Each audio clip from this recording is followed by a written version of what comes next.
Hi garden friends, welcome to the channel. I'm Era and this is Gardening on Purpose. If you're new here, welcome. And if you're a subscriber, welcome back. Thank you so much for taking the time to watch my video. I garden in Georgia, Zone 8A. For today's video, I want to talk a little bit about what I plan to do in the garden next year. There's a couple of things that have been bugging me over the last couple of years, and a couple of things that I kind of let fall by the wayside in 2024, but I really need to get on it in 2025 and get this garden to where I need it to be. So let's get started.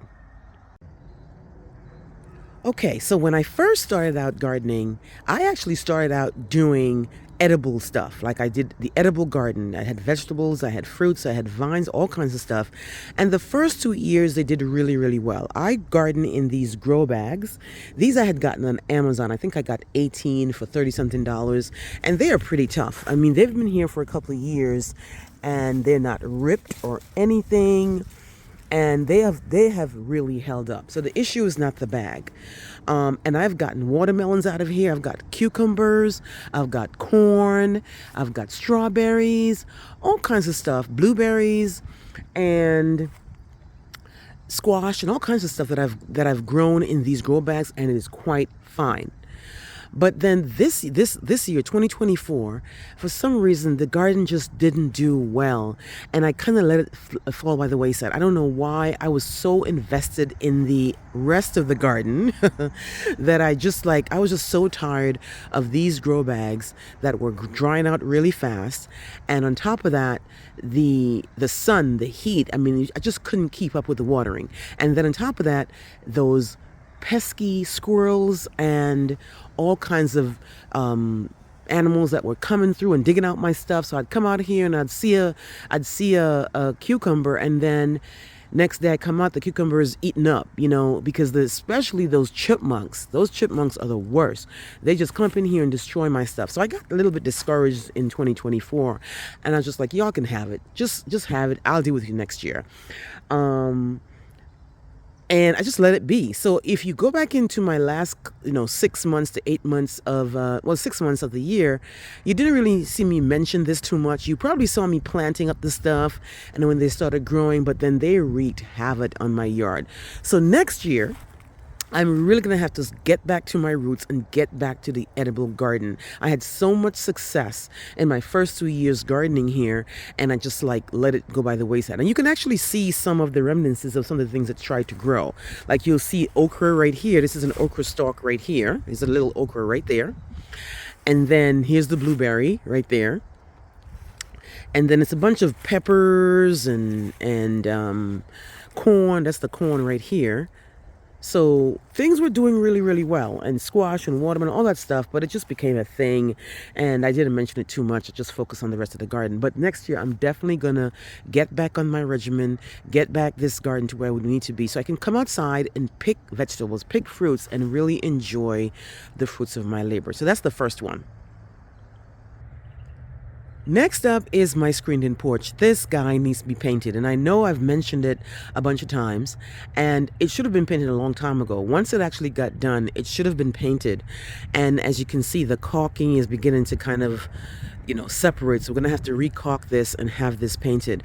I had got a painter to come, but then it was raining a little bit, and when you paint, you have to make sure that there's no rain in the week, because of course you don't want the rain to wash away the paint or mess the paint up. So that's one of the things I'm definitely going to focus on. I need to re-caulk all this, and I need to paint this. And I decided I was going to try to make it white, because white and some sort of a bricky color. I don't know if it's going to be the bricky color on the main part, and then on the edges I'm probably going to do white, because as you can see, the house, the frame of the house, is it frame, is that the word? See how it's white on the edges of the house right there? So whatever I added on to be having the same idea, having white on the edges and the rest of the thing being a brownie color. So that's definitely one of the first things I'm going to do. Once we don't have a rainy week in spring, I'm going to get this guy painted. One of the major things that have been bugging me for years is this chain link fence. And I bought the house knowing that there was a chain link fence. I wanted a fenced yard. Well, I got that, but I didn't want a chain link fence yard because you can see right through it. Now, if you can see this picture, the highway's up there. My neighbor's over there, and I can see a little bit of something in their yard. I don't want to look at that. So, and I was hoping that I could get some fast growing trees, which is why I had put these ligustrum recurves here, and this guy here. These two are supposed to be fast growing, and they have not been growing as fast as I'd like. I'd like to block that out. And it's been a couple of years, and I've decided that I'm just going to try to find a screen. Like, apparently there's a thing where you can buy and you can attach it or insert it onto the chain link fence, and you can screen out. Now, some of them are not 100% blocked out, but if I could block that out, that'd be great. On the other side of my yard too, I need to really, really screen that out because I love my neighbors. We have no issues, but I'd like a little bit more privacy. And as you can see right through the yard, and I don't want to do that anymore. Now, I'm not replacing the fence. The screens are not that cheap either. I went to Lowe's, and there's some sort of a screen that you kind of use zip ties to tie on, and then you have ones you can actually insert into the actual chain link. Those things are not cheap. The one at Home Depot, they had a 5x50 for $74 for one roll, and I know I'm going to need a couple of those. So that's something I'm really going to have to put some money aside to get that done, because I'm really tired of looking at certain things. When I come out here, I want to be like, oh, and I'm really not getting that, and I need to fix that. So that's another one I want to work on. Lastly, guys, is grass. Now, you guys know I am not a fan of the lawn or grass or anything that is not actually adding to me and my life, and grass doesn't really do anything for me. I know some people go nuts when it comes to grass, but I'm not a fan. And one of the reasons there's even still grass here in this yard is because of my issue with my ditch. Now, back there, when we get a lot of rain, in the spring and early in the fall, and sometimes the ditch in the backyard, it gets it overflows, and it actually comes down, and I'm kind of on my entire yard is kind of on a little ditch, like not a little ditch, on a little slope.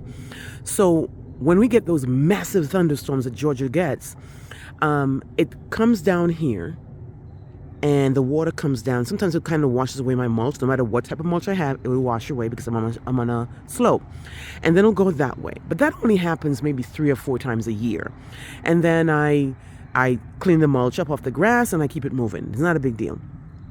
One of the reasons I still have grass is because the water drainage problem. I can't dig this up.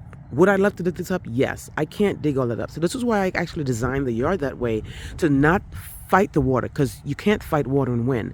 So what happens is that I just created the garden this way to give the water somewhere to go, because I won't win, and also to make the garden look good. Because if I dig this up, this will actually get waterlogged.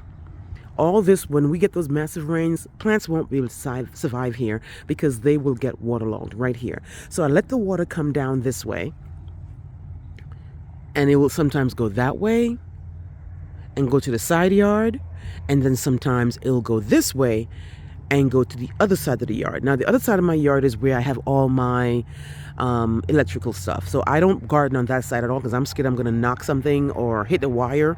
So the east side of my house, I don't garden over there at all. My gas comes through, all kinds of stuff is underground, and I'm not trying to mess anything up.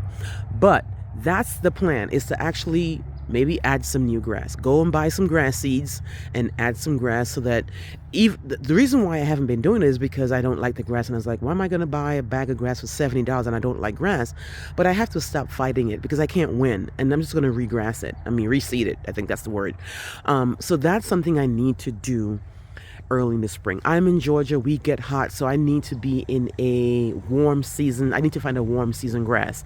I don't know anything about grasses. I know the grass names. I know zoysia grass. I know centipede. I know St. Augustine. I know Bermuda, which I know I don't want. And my yard gets pretty much full sun. So those grasses apparently should do well in this Georgia heat. So those are the things that I plan to work on next year. And this is a good time to check that out because now you can really see the bones of the garden. Here we are in the last week of 2024, and you can see the evergreens are up. The perennials that I need to cut back are still there on the second level. And the garden is where I want it to be plant-wise. But things like that fence, things like this, the vegetable garden or the edible garden, I call it, and the grass, and then the paint job that I need for this guy here are things that really, really need to get done. Because only then will I be like, wow, I love this garden, I love this yard, 100%, because I love it right now, but I really want to be in love with this yard, and I don't want to look at any of that, and I don't want to then just questioning myself over and over and over again. So anyway, those are the projects. Let me know if you are planning to do anything in your yard that you've been kind of putting off, or you've decided that it's finally time. That could be anything from planting, landscape, fencing, whatever it is. Let me know. Please like, please share, please subscribe. Let me know what you think.